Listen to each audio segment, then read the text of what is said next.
All right, happy Saturday. Welcome to some Minecraft. Sorry, I'm caught in a rut. Um, some Fortnite musings with Mr. Slim Shady. Sorry, I was thinking about this whole thing and I'm trying to figure out all I wanted to say, but and that's like the game with this. It's like a stacking balance act. I've got topic one, topic two, topic three, funny story one, interesting tidbit one, two, and three, and they're all balanced on my mind like in the swap space of a computer, but then like they slowly degrade and then other things, bubble up to the whatever. But anyways, it was cool there because my buddy, which I don't even know who that is to be honest. Like I feel like I should reach out and say, "Hey, who is this?" But like I used to play a lot of Grand Theft Auto back when I was drinking a lot, and so I'd just get really drunk and like play with people around the world, and I'd befriend people that I had no idea, and they're probably like some like 12-year-old kid, on some other side of the world, feeling cool because they're playing with a grown up, and then there's me playing with little kids, and like, but we don't know that, and so you got to be careful with what you say and do online. And same with these things too. Like I try to keep it PG as I can, even though we are shooting guns in a war game. You know, I got to assume that like if parents heard their kids listening to the stuff that we talk about in these, I don't think they'd be super happy. Well, actually, it depends on the family, to be honest, because if they're a hippie family, if the parents smoke bud at all, then they'll be like, oh, he makes a lot of sense because they've already seen past the lie that the government was ever protecting you with the war on drugs. They were preventing themselves from looking bad, and it just kept building and building, and it's that lie that like more lies get added, and it's nonsense. But anyways, back to Eminem and stuff. So if you actually listen to the lyrics of his songs and stuff, a lot of his hardships stem from unstable parents, like an unstable upbringing. And nothing against him, he did great. I mean, with what he had, like he was very resourceful, and he's a testament to that's what people will do in such situations. They'll, they'll vent their frustrations and their emotions in their music or some other way, or they'll talk. And thankfully, therapy is becoming a lot more normalized. It's not seen as like a weakness, like, oh, you're in therapy. It's like, oh, hey, I was in therapy too for a bit, whatever. And I'm telling you right now, I've been in therapy multiple times. My dad committed suicide when I was 15, and that really struck with me. And I was just like, well, what's the point? I started to become suicidal myself. I was like, I just didn't care. And then there's an analogy that when I was at the beach once, I walked out into the ocean until I had to tilt my head up, and I thought I was like going to be swept away or killed or something. That's not why I was doing it. I was just like wanting to see how far I could go. And I walked out and I walked out, and I was like so deep that my head was barely above water.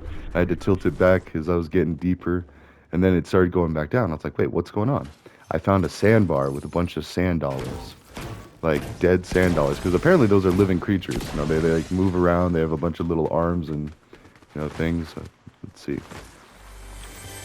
And it was just weird. So I grabbed this like armload of sand dollars, went back to my family. I was like, check out what I found. And they're like, oh no, you should go put those back where you found it.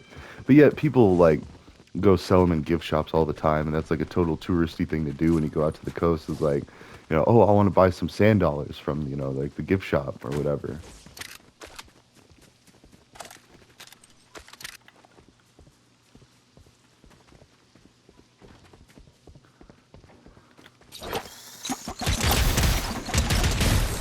Ooh, yeah. So, anyways, and then with Eminem's situation, his mom used hard drugs, and his dad was gone, off to get the milk or the proverbial whatever. And it's not, it, and as people grow older, they realize it's not really a big fault of their parents. It's a fault of society, like that makes it such a nightmare to stay together, especially if like the kid isn't planned or anything like that. And then just hardships, even if they are planned. It's like, well, wait, this is so expensive. Childcare, preschool, all that. Like, there's, thankfully we're fixing that. That's why I love living in Colorado. And my governor, Governor Polis, is a great guy. He champions for alleviating costs for parents. And you see Elon Musk talking about, like, why don't people want to have kids? It's because it's expensive, man. And I tell him that on everyone. Like, I'm sure he doesn't see it, but his underlings see it.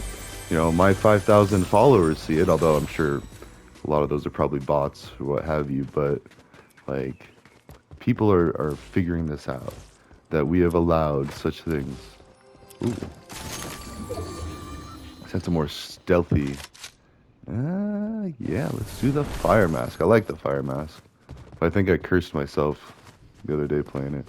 So, anyways, the reason that I do all this is because I sympathize with Eminem. I sympathize with people growing up without a stable dad or a stable mom, like, you know, or seeing what drug addiction and society do to people that aren't born with massive amounts of wealth. Like, if you're not born with that silver spoon, there's a chance that you're going to be struggling working minimum wage jobs, probably get addicted to alcohol or hard drugs, you know, at some point in your life. And at some point, you're going to need help. Now, help like the hippie farms. Now, if we had the Happy House Hippie Farms, in fact, I know when I was in trouble and needing it, I would have done a lot better. I see another one over there. But it's okay. I was lucky enough. I got a $30,000 state-funded rehab because I was already in trouble for slanging, and so I was in the halfway house, and you know, and these are the things that I don't. I mean, my kids already know that I've been to jail multiple times. It's not that big of a deal. It's like if you've been to prison, that's where it gets serious, and then for how long? And even then, like we're finding out, people really don't care. Like, you know, some very successful people. Like, I have a really good job. Like, I mean, I'm not gonna lie. I have a really good job, and once I get more comfortable with things, like I want to set up a home security, you know, finish putting tracker chips on all my tech, just in case. Because I gotta expect the worst and hope for the best and know that these videos, there's someone out there keeping track of the times that I post or keeping track of the information that I say. Like, I'm from northern Colorado, Foco specifically.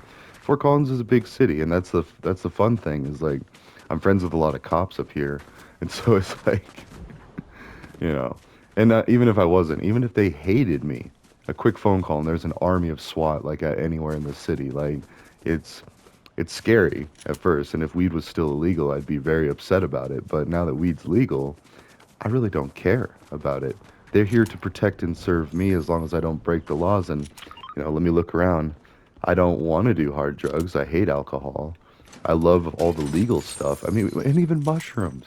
Like, if there was one, like, kind of more harder drug or scarier drug that I'd want to be legal, it's mushrooms. And I remember talking to my buddy growing up. Um, and yeah, and I've had mushrooms, you know, they're really not the end of the world. In fact, I think they expand your mind and allow you to think in, I mean, you got to be careful because that's also borderlining what ADD and ADHD are. But like being able to focus and think about many different things and think 10 steps ahead.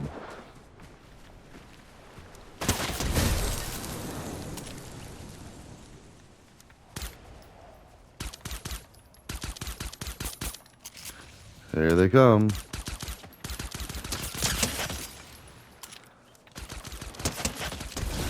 There we go. We've got 5 of them. I got 5 on it. Oh, I hit the edge a little bit. That's okay. Oni. I hear that sound bite from YouTube videos all the time. And that's going to only get bigger too. So as I move into my new houses, that's the thing. It's like this house. But I'm about to be on a work trip for a very long time. And that's the thing. And so, but I do have tracking on the most expensive things. I just want to put like actual physical chips on things. Because just assuming that someone breaks in, because stealing is never okay. Especially from somebody that like extended trust to you. I've been robbed a couple of times, you know, just being in the drug game. You know, one for $5,000, another for $3,500. But that's the thing now. It's like they've exhausted that thing, and all it takes is a couple of people being like, "Hey, yo, I heard this person did this." All of a sudden, they're shunned and mistrusted in the entire like underground community. If anything, beaten too. Like somebody's like, "Oh, I heard you took this from A-Rye," you know, and then that's all it takes. Because there's enough people that do respect me out there that'd be like, "Hey," and maybe not beating. That might be a little harsh, but social engineering, social reinforcement, and accountability through people and associations. Like there's a mesh network of you don't screw up like that.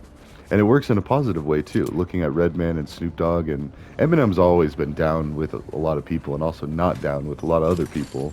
He's been very vocal about that. That's what I love about him. Like he's funny like that. Like I mean, he just will say what's on his mind. And then at the same time, I do feel bad because now that he's all famous and everything, he has to deal with like oogle oglers and people trying to find him and ask him for money and all this. And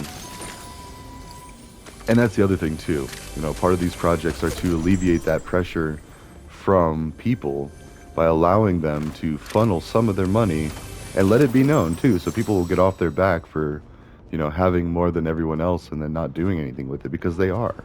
Like Snoop's done charities, like Redman's done charities. I looked him up, although I accidentally looked up the wrong one. And where is, like, how do I use these? Like, I see the icon. I guess that's what this was. Oh, there we go. But did they just stand there?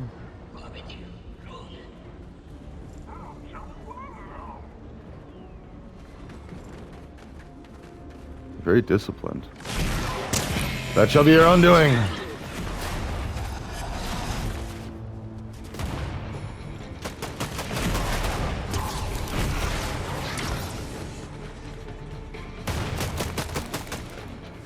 Come on.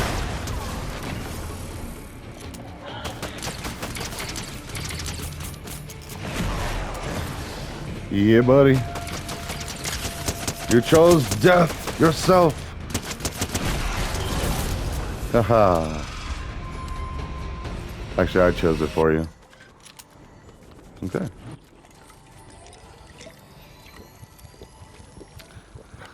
So anyways, hippie farms fix the adults, and then legalizing weed and shrooms fix them for long term, and then educational projects where you give away free iPads, free computers, free iPhones. I mean, and it's going to be Dells too. Like, I met a Dell rep the other day, and I loved my Dell computer growing up. I played StarCraft and Blizzard games, and oh man, it was great. Windows XP, it was perfect. And my parents spent like probably like a good equivalency of a couple grand in today's dollars on that machine. And I was able to play all the games that I wanted on Duke Nukem, Star Wars, or sorry, StarCraft, Warcraft 2, Warcraft 3. Warcraft 3 had started to struggle a little bit, and then StarCraft 2, it just couldn't play. And I remember kind of being pretty upset. Like, so my graduation from college present, my mom, because again, my dad died back when I was 15. You know, my mom raised me and my sister like all by herself and having to deal with all our nonsense. Nobody to talk to, nobody to really help her with it. Like, and that was actually part of why I got so into things, is because I wasn't supervised a lot. And I was able to explore, and then I also knew the password to the computer, so I had the internet. You know, that was easy. And then, you know, so it's just these little things. And I'm a dad now, and I just got to remember, like, what did I do? Well, and so that's why I trust my kids with a lot of leeway. But I'm right there with them to explain and be like, oh, this is this and this is that, instead of like, oh, we don't talk about that, or pretend. And then you risk, like, with that.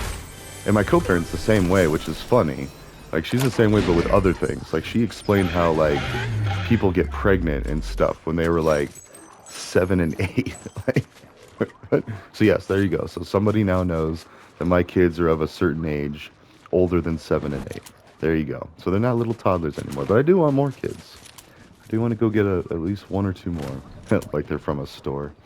No, but I'm thinking my next kiddos, I'd like to be with some Latin heritage lady. Like, that was always like speaking Spanish. You know, the family values there. Every family has good family values, actually, I should say. I mean, I just remember in Costa Rica, I had such a great time. The pasión, and like how exotic like Spanish is and all that, and like just different. But I also want a Harley Quinn, like some psychotic lady that's been through periods of mental illness. Possibly a doctor. Oh.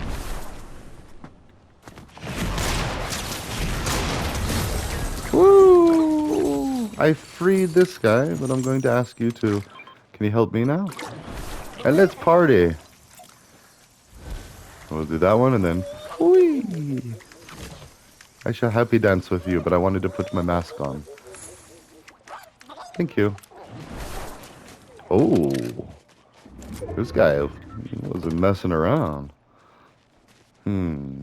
I was like, where's my pistol? Oni. Where'd he go?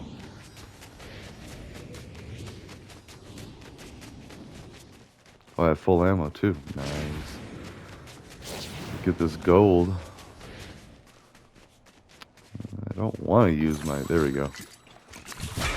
So, but anyways, and the thing is, Eminem, Snoop Dogg, Redman, all they are people that made it big. You know, they were able to record music and they were able to sell it. I mean, and Redman and Method Man specifically, they were part of How High. And that's why I'm such big fans of them, is because it spoke to me. It spoke to me saying that, like, yeah, you smoke weed, but look at this guy, Redman. Or no, sorry, Method Man was the one that actually made it.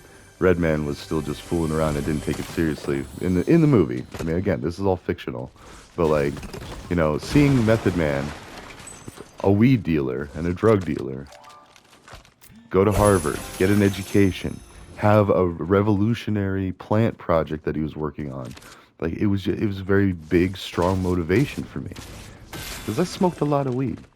I mean, not like a lot compared to like their standards. They'd be smoking whole blunts and everything. We'd get like little chiclets, like, you know, whatever would dribble down our way. A lot of times it was like brick swag out of Swatch, or the Mexican cartels would just bring it on down there. And it doesn't even matter nowadays because it's all legal, like, you know, and if anything, it is amazing.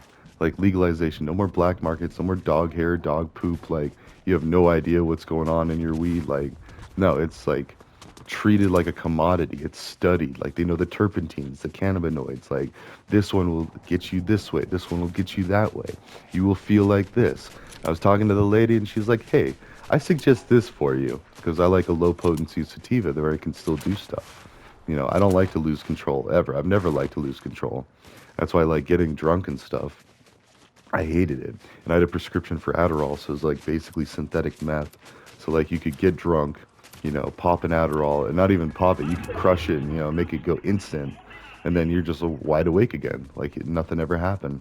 It sobers you up, and then just an interesting tool for someone who's dealing drugs. Like, you know, you party over here, you make an appearance, you do the thing, and then all of a sudden you're like, oh, I gotta go down to Durango, and then, you know, just kidding. But like, it was kind of like that though at times. It's like, oh, of course I didn't like to ever use it. Like, I was sparingly. That was like for emergencies, but you know.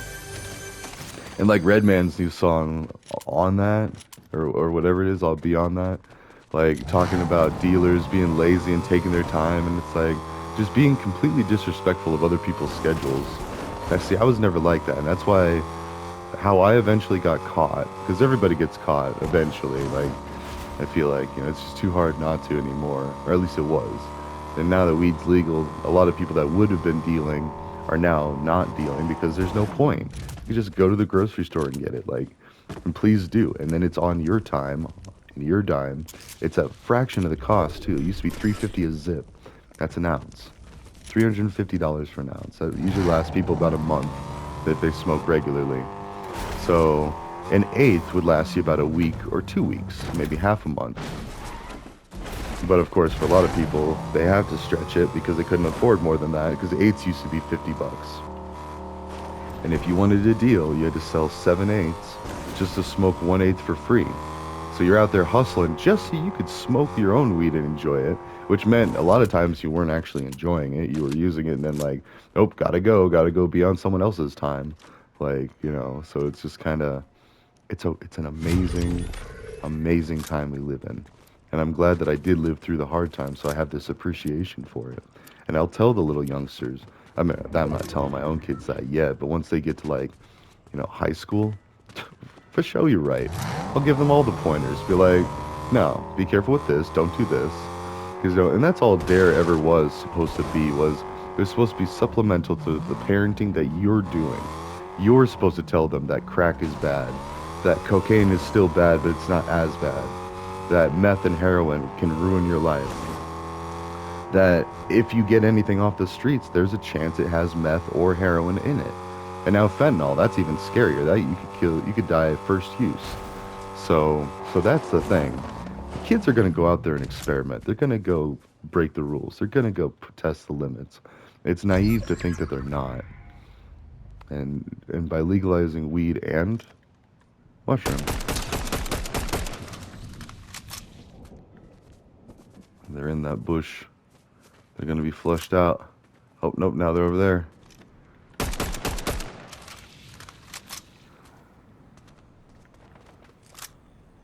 Oh, shoot.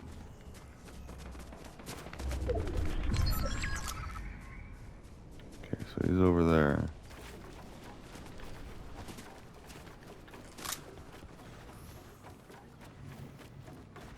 I'm glad I have this forecasting power. See, now they're all over there. We're gonna go back behind me. There's someone down here. So, anyways, I don't know. But as far as like the hippie farms, all it's gonna take is a couple of these people, and I'm gonna put it on all my. Oh, that's what I should do today, because I post the link to Missionary and all the Snoop Dogg Fortnite videos. I'll post the link to Eminem's new album in here, and this will be basically like an advertising bouncing off for him. And then, because I bought this pack, that's what, 25, 30 bucks, that a proceed of it goes to Eminem. So, and like the album, I think what I want to do is just figure out where like a donation, not like a cup that cheapens it, but like a donation system would be. Then just donate some money to these artists, and then because I'm listening to it on YouTube, I've been pirating their music left and right, like not intentionally, like I haven't been like, but back in the burning of CDs days, that's what you did. You'd burn a CD, and then you'd give it to your friends, and then somebody bought it. You know, there always was at least one copy that was purchased.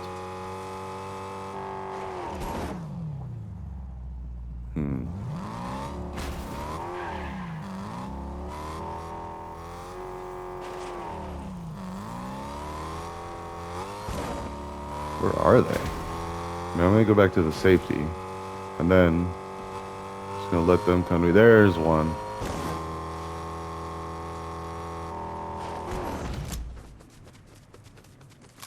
Where's the other one?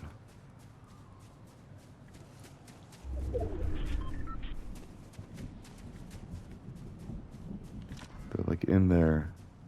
They're just hiding. Oh, there's one.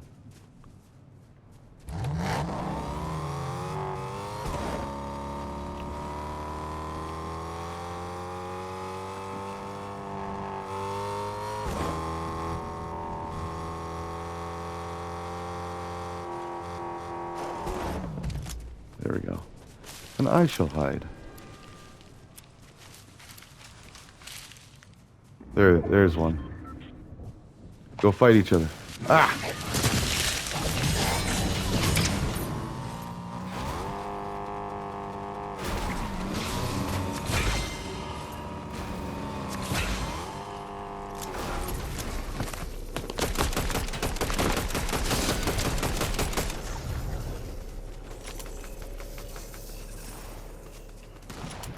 What'd you get?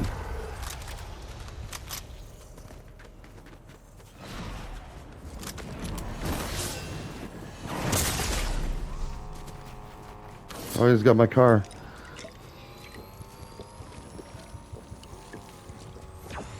Okay. So, but anyways, that's how I know that Eminem would be down for the hippie farms.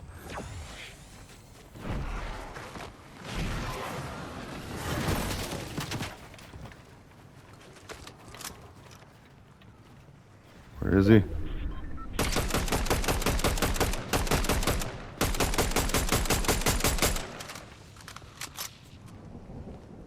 Wish I had one of those Christmas bombs.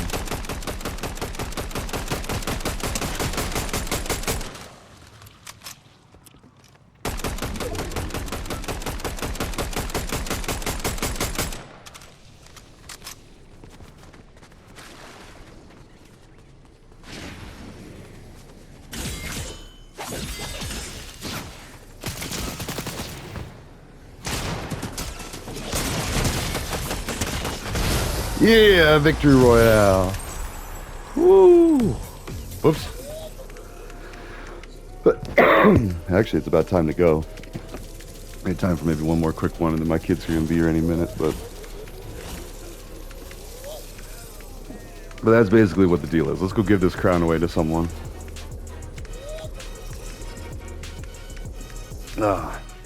And I'm going to continue. And within 1 to 2 years, I should have some devices. And see, I've already donated 6 computers. I bought 2 outright from Walmart, just cheapos, like, maybe 200 or 300 bucks each. So I bought 2 computers. I bought external keyboards and mice for both of them. And I gave them to 2 of my friends that I thought could help. Now, and that was just an experiment on charity, how to give without it being with it being well received, basically, because there's a trick to being charitable, and there's a dopamine level that is induced into the brain from giving. That's why Christmas is such an amazing time, because you're so focused with. Hold on.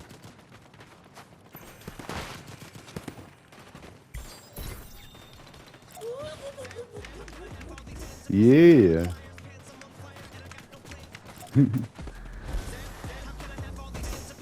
Yeah. I'm dancing with it. Nice. Yeah, at least someone took it, finally.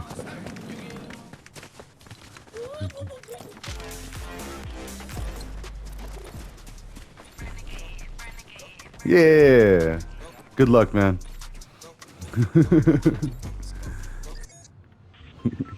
All right, so now someone else has the crown. We actually gave it away. That's nice. But there is dopamine released in the brain when you know that you're helping somebody out or you're helping alleviate their stress. And part of that is empathetic too, because you know that stress. And if you're alleviating that stress off of them, you can feel that relief. Like, ah, that's so cool, or that's neat. And I gotta say, like my current projects, I'm kind of getting like an overload of that. And I'm excited because I'm going to be deputizing a lot of people. So it's not even me. Like I've given, yeah, the 2 computers I bought and gave to my friends. One was going to be doing music making and like DJ stuff. I might want to try to get him something nicer, newer, like an iPad. Like the new iPads are sick. Like yeah. And it's like they're almost like basically like little computers themselves. They're about as expensive as a computer. If you get like a new iPad Pro, it's a good couple grand, but you could play Assassin's Creed on it. You can mix your own music. Like you could do a lot of movie making stuff. And I'm gonna be testing out an iPad. I just got one from 2021, so like I'm gonna see what that is, you know. And again, all of my stuff is trackable. So if anybody does get a wild idea to break in here and stuff, please don't ever. One, I might kill you too, because I am kind of eh, let's just say I've been known to be very dangerous when provoked, and I think that's again human nature. It's not nothing special about me. It's like if somebody were to run in my home, and that's why I hope like cops never try to bust in. So I'd probably try to take a couple of them out too before I realize, oh wait, you're supposed to be the good guys. Why'd you just break my door? That's not good, So been a soldier in the war on drugs for decades because it's stupid. It's so pointless. Oh jeez. It's like, what are you doing? I can't move and I don't want to fight you. Although I do want to destroy your building. So, but anyways. And we're realizing that through the accountability of communication technology and that mesh that I was talking about. Well, that mesh is now everybody. You get put on notice for being a sketchball. And you can't run. Like, and all it takes, especially if you're in a halfway house or jail situation, like all it takes is that's all people got to do is they sit around talking all day. And they'll find out really easily, like, oh, you did this, you did that, and then they won't beat you up, but they'll haze you. They'll make your life miserable, and it's almost worse than getting beat up sometimes, because if you get into a physical altercation with somebody, there's a good chance you'll be friends after that. Just again, Eminem says like that in one of his lyrics, like, you fight, you'll be boys again the next day. If anything, you might even become closer because then you tested each other and been like, oh, now I know where you're coming from and this and that, and you actually feel a connectedness. And I've done that. I've been in a couple fights, and it's like you do, except for the one, and that one, that guy really screwed up. He tried to put me in a chokehold because he was done. Like he realized he wasn't like it was going to be hard to win that fight, and he was done. So he chose to do the cheap way out, and I started to lose oxygen. Like I was starting to black out. And that could actually have killed me. So there's that, over me calling him out for drugging and raping women. And he did it too. Like he so did it. I think there's statutes of limitations now, but like, he did the switcheroo. And that is one thing I won't shut up about. We might fight again. I'll bring it. Like, I'll beat the snot out of him again. Just kidding. I didn't do it the first time. It was a draw. And I kind of escalated it with a few things. And I told Dr. Dre and Snoop Dogg about it. I wonder, they probably will see that. They'll see a comment on their missionary video of been like, that was cool using a bow and arrow, but mine was a baseball bat, a butterfly knife, two 40s smashed together to make shanks. Like, all intimidation. I didn't use any of them against him, which was lucky. Because when I got in trouble, because I got in trouble, not him, he got a police blanket. He was crying to the cops, and they were like comforting him, consoling him, like, yeah, sure, sure, we'll take this guy away. And then he stole $40 off the neighbor's bathroom counter that they had for booze later. Like, they were saving it for their party night, and he took that and left. Tried to rape them, like all this bad stuff. And I was the resident manager of the apartment complex. I was in charge of security and lockout services. I was trusted with a key to the whole place. I would never abuse that. If anything, I stood up to a guy that was drugging and raping people in our complex. Like, he was my roommate. Like, and I didn't know what was going on until it was too late. And then I found out. I was like, oh God, like, not in my house. And I said almost exactly that. I was like, what's all this about? I have people telling me this. Because they did. They would come and tell me things. I had ears and eyes everywhere. I was connected, like they say in these movies and stuff, and it wasn't that hard. I sold a bunch of weed, and I just, during our transactions, I'd be like, so hey, what do you think about this? Or have you heard of this person? What are they up to? And they would be like, oh yeah, they would be so excited to tell me every last thing about everyone. And so, same with that, what was that Recess cartoon where the kids had like a whole military unit. And I am military trained, very briefly, but like, I was over in San Diego doing the PT and all that and the psycho stuff. I only had like a week or two of it before I failed the drug test and they kicked me out. And it wasn't like I was doing drugs in basic. It's just, well, the mechanics of it. If you don't clean out a certain area, your nose, it kind of continues to fall down. I know that now, but I was chugging cranberry juice, like trying to get my system clean, like, because I wanted to. I wanted to serve, and I wanted to be ready. Because I was post 9/11 and everybody wanted to go kill them, some Middle Eastern people, before they realized, wait a minute, they're all people like us. And the reason they did that, which we don't even know if they did it because it was a bunch of Saudis and we think it was supposedly some other people. The whole reason for jihad and all that is because of all the messed up stuff we've done to them, and not us, like me. I've never done anything to anybody. If anything, I've stood up for Saudis and tried to, like, keep them from getting beat up when we're out in Old Town and downtown Fort Collins and Denver. Like, because there's some people that really hate Saudis. Anybody that's brown, go figure. All this anger and race baiting.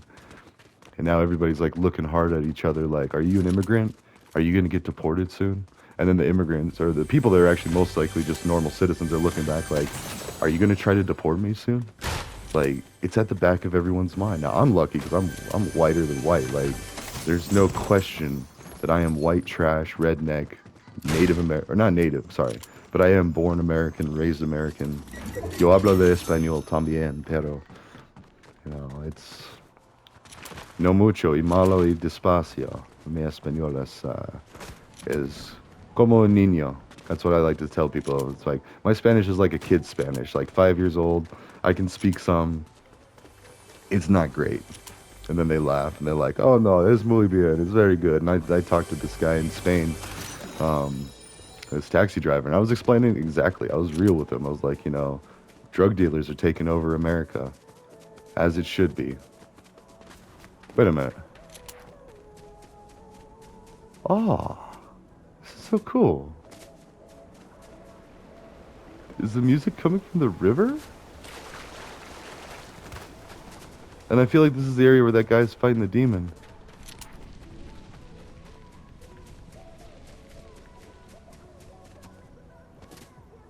What? It's a crab. It's a crab party. Oh, that is so cool. Where is that? Oh, I mean, we gotta run. We're gonna die, but...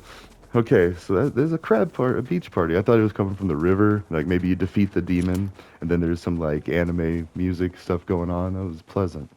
So, but anyways, everywhere I go, Malaysia, Thailand, India, Germany, Spain, I'm only going to be going to many more places. And no, I'm not CIA or anything, although it's funny because I probably work with them indirectly quite a bit. And actually, I had a buddy that did exactly that. He worked at the CIA, vetting immigrants. Like, if they're acting all weird, like Death to America type stuff, then yeah, he would go and report them. And, and that's fair. That's fair. That's fine.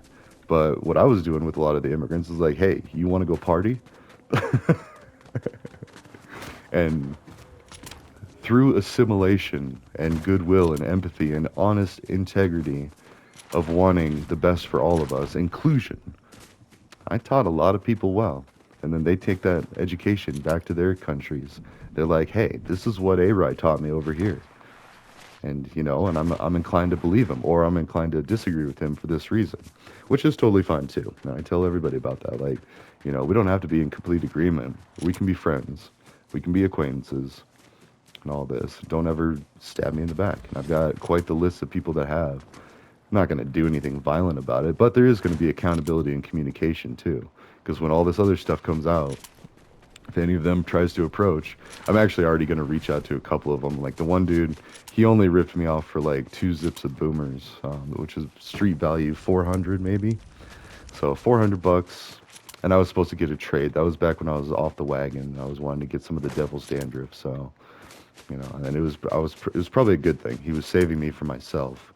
And at the same time, he was basically volunteering me, or instead of like, because he needed help, I could tell. And he had more problems like the meth. He liked the harder stuff. And so he was probably going through some things like an addiction, a period of addiction. And those mushrooms probably helped him off of it.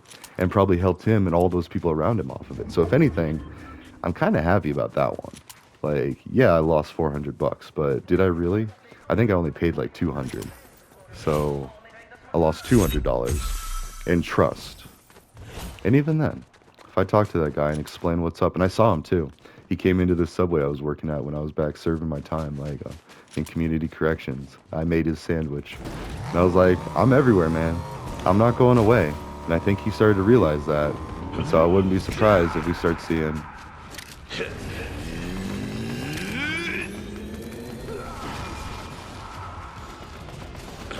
Wait.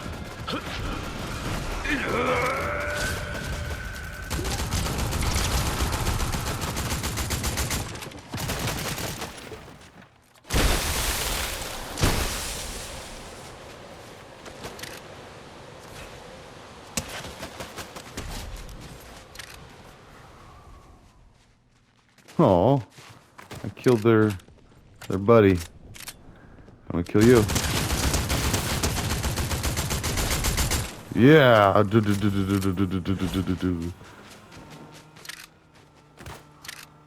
Oh.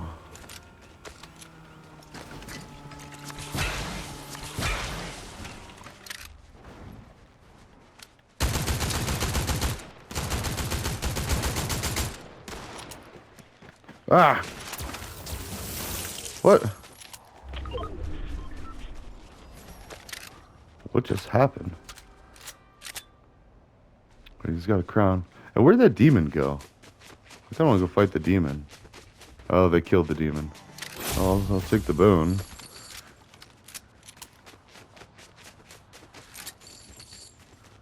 Okay. So anyways, I don't know. It's just, and I talked to a lot of people in corrections and law enforcement, and so they all know, not like in a snitch out capacity.